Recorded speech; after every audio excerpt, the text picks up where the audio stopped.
Donc, dans la première partie, on a vu tous les pièges, tout ce qu'il va falloir en tout cas éviter.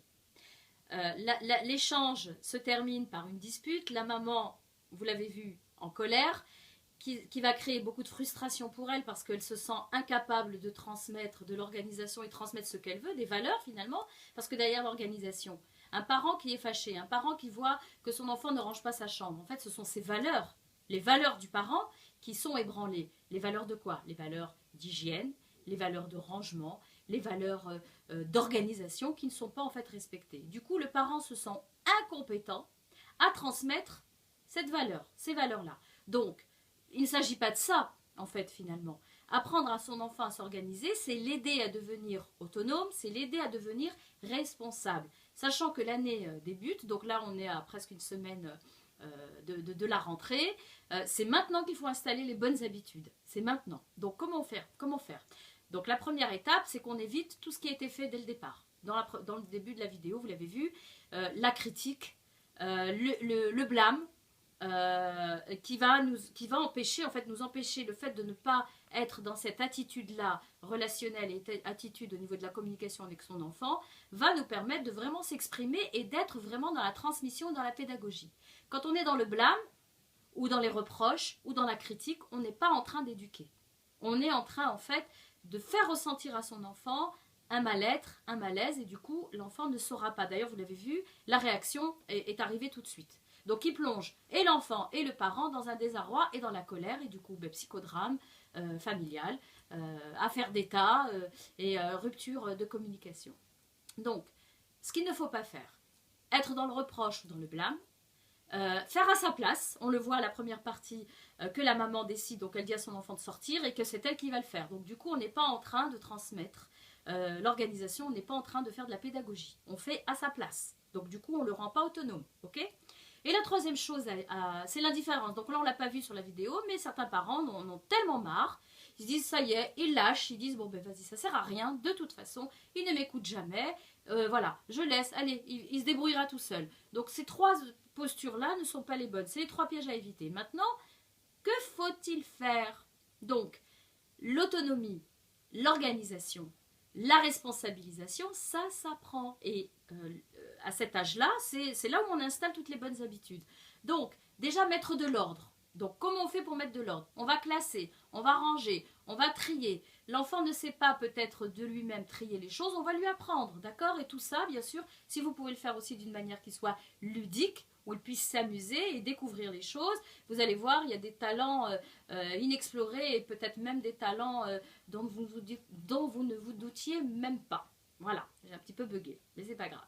Alors, on continue. Donc, lui transmettre, lui montrer les choses, donc classer, acheter des classeurs, des casiers, des tiroirs, mettre des étiquettes, tout ça. Voilà, il y a pas mal de choses, de vidéos que vous pourrez trouver là-dessus, ou même des petits livres qui vous aideront à vous organiser dans ce sens-là. Ensuite, une fois qu'il est rentré donc à l'école, il y a son emploi du temps. L'enfant, s'il a un emploi du temps, c'est pas pour rien, c'est que pour chaque jour, il y a une matière. Et à chaque matière, quelles sont les affaires, quel est le matériel qu'il doit emmener avec lui. D'accord? Il n'y a rien de plus horrible pour un professeur d'avoir un élève qui n'a pas son matériel.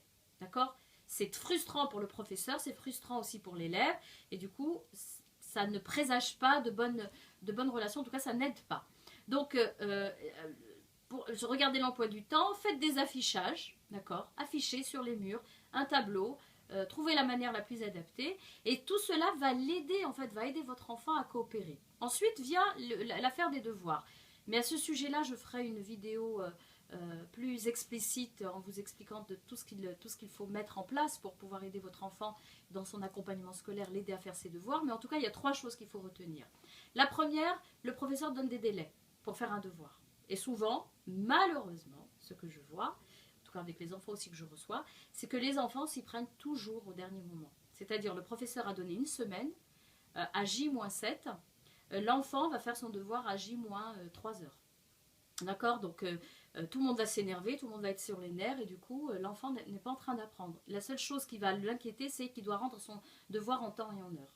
Donc là, l'enfant n'apprend pas, du coup il va passer à côté de beaucoup de choses. Donc respectez les délais, et si le professeur a donné 10 jours pour faire un devoir, une rédaction ou une recherche, une synthèse sur quelque chose. Donc c'est que pendant les 10 jours, vous allez organiser à chaque fois 10 minutes, un quart d'heure où il va faire une recherche. Et il va capitaliser tout ce qu'il a fait pour ensuite synthétiser et faire son devoir. Ça, c'est la première des choses.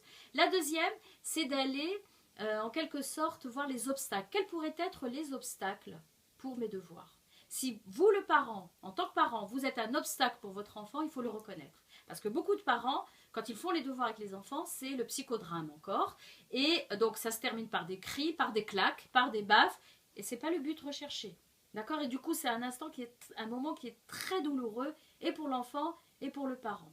D'accord? Donc, vous allez évaluer un petit peu quels sont les obstacles, quelles sont les contraintes. Est-ce que si moi, en tant que parent, je suis une contrainte pour mon enfant, donc je vais pouvoir, ça aussi, m'en rendre compte et choisir. Donc si c'est le papa qui est plus à l'aise et qui y arrive et que ça se fait dans la joie et la bonne humeur, pourquoi pas? Si c'est la grande sœur, ou si c'est la voisine, ou si c'est un copain, vous allez trouver, en fait, vous allez pouvoir évaluer à ce niveau-là quelle serait la personne la plus adaptée, la plus appropriée pour l'aider. N'oubliez pas qu'on est en train d'aider l'enfant.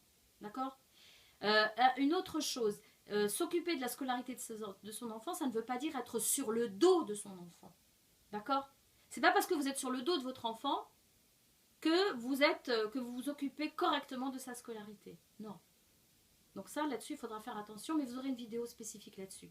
Ensuite, la troisième chose, c'est, bien sûr, votre enfant, il a des talents, votre enfant, il a des ressources, votre enfant, il a des capacités, donc c'est de mettre en valeur toutes ces capacités, toutes ces ressources, et les lui répéter, quitte à faire des affichages, tu es exceptionnel, tu es intelligent, tu es doué, tu es curieux, tu es inventif, tu es créatif, toutes ces choses-là, qu'on a tendance à oublier, et malheureusement dans le système éducatif dans lequel on se trouve, les talents ne sont pas souvent et pratiquement pas valorisés. Mais vous pouvez, vous, en tant que parent, inverser la tendance. Donc, pour résumer, calculez le temps, le délai que le professeur vous donne, que le professeur donne à votre enfant pour faire son devoir. Deuxième chose, quelles sont les contraintes, les obstacles auxquels l'enfant va faire face pour faire son devoir. Troisième chose, quelles sont les ressources? De quoi ai-je besoin pour pouvoir y arriver?